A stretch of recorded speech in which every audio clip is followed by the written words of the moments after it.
അതൃപ്തി ഒട്ടുമില്ല. തൃപ്തി കുറേ കാലമായിട്ടില്ല. ഒരു അധ്യക്ഷ മാറ്റം വേണം, അല്ലെങ്കിൽ KPCC സമൂലമായ ഒരു മാറ്റം വേണമെന്ന ആവശ്യം അങ്ങേക്കുമുണ്ടോ? KPC പ്രസിഡന്റിനെ മാറ്റേണ്ട ആവശ്യമില്ല എന്നാണ് ഇപ്പോഴും എൻ്റെ അഭിപ്രായം. നിലവിൽ പ്രസിഡന്റിനെ മാറ്റേണ്ട കാര്യമില്ല. അദ്ദേഹത്തിനെ നിലനിർത്തിക്കൊണ്ട് ഒരു അഴിച്ചുപണി പാർട്ടികൾ നടത്തണം എന്നുള്ള അഭിപ്രായമാണ് അന്നും ഇന്നും എനിക്കുള്ളത്. എന്തുകൊണ്ടാണ് അധ്യക്ഷനെ മാറ്റം? മറ്റു പലരും അധ്യക്ഷനെ മാറ്റണം എന്ന് പറയാതെ പറഞ്ഞു വെക്കുന്നുണ്ട്. അദ്ദേഹത്തിനെ മാറ്റേണ്ട ആവശ്യമൊന്നുമില്ല. അദ്ദേഹം പ്രസിഡന്റായി വന്നതിന് ശേഷം നടന്ന എല്ലാ തെരഞ്ഞെടുപ്പുകളിലും, ചേലക്കര ഒഴികെയുള്ള എല്ലാ തെരഞ്ഞെടുപ്പുകളിലും കോൺഗ്രസിന് നല്ല വിജയം ഉണ്ടായിട്ടുണ്ട്. അങ്ങനെ സാഹചര്യത്തിൽ അദ്ദേഹത്തിനെ ഇപ്പോൾ മാറ്റേണ്ടതാണ് എൻ്റെ അഭിപ്രായം.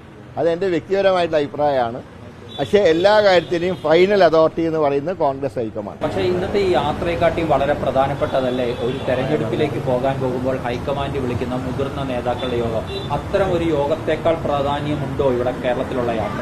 അല്ല, അദ്ദേഹം ഇലക്ഷനിൽ നിന്ന് 1.5 ലക്ഷം വോട്ടിൻ്റെ ഭൂരിപക്ഷത്തോടെ ജയിക്കുക. അപ്പോൾ ഇലക്ഷൻ നിൽക്കുമ്പോഴല്ലേ കൂടുതൽ ആരോഗ്യം വേണ്ടത്. ആ ആരോഗ്യം അദ്ദേഹത്തിനുണ്ടല്ലോ. പിന്നെന്താ പ്രസിഡന്റ് ആവാൻ ആരോഗ്യം പോരാന്ന് പറയുന്നത്? ഞാൻ അതിനോടൊന്നും യോജിക്കുന്ന ആളൊന്നുമല്ല. പക്ഷേ എന്ന് വിചാരിച്ചിട്ട് തീരുമാനം എടുക്കേണ്ട കോൺഗ്രസിൻ്റെ ദേശീയ നേതൃത്വമാണ്. അവരെന്ത് തീരുമാനം എടുത്താൽ ഞാൻ അംഗീകരിക്കും. അല്ല, ഞാൻ ഒരു സ്ഥാനം ആഗ്രഹിക്കുന്നില്ല. തെരഞ്ഞെടുപ്പിൽ മത്സരിക്കാനും ഞാൻ ആഗ്രഹിക്കുന്നില്ല.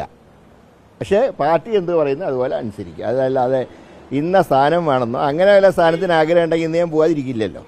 എനിക്ക് സ്ഥാനം വേണ്ട, എനിക്ക് സ്ഥാനത്തിന് ആവശ്യമില്ല. ഞാൻ പറഞ്ഞത് മത്സരരംഗത്ത് പോലും എനിക്ക് താല്പര്യമില്ല.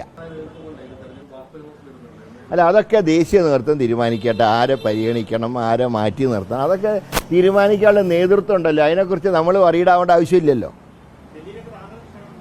ഉണ്ട് ക്ഷണമൊക്കെ ഉണ്ടായിരുന്നു. എന്നെ ദീപാദാസ് മുൻഷി നേരിട്ട് വിളിച്ചിരുന്നു. ശരിയാണ്, ഞാൻ വിവരം പറഞ്ഞിട്ടുണ്ട്. ഞാൻ ഇന്നലെ പ്രതിപക്ഷ നേതാവിനോട് കാര്യങ്ങൾ പറഞ്ഞ് അറിയിച്ചിട്ടുണ്ട്. അല്ല, ഞാൻ പ്രതിപക്ഷ നേതാവിനോട് പറഞ്ഞിട്ടുണ്ട് അറിയിക്കണം, ഇതുകൊണ്ടാണ് വരാത്തത്. ഇല്ല, അതൃപ്തിയൊന്നുമില്ല. കാരണം തൃപ്തിയുള്ളവർക്കല്ലേ അതൃപ്തി ഉണ്ടാവുള്ളൂ. ശരിയാണ്, അതൃപ്തി ഒട്ടുമില്ല. തൃപ്തി കുറേ കാലമായിട്ടില്ല.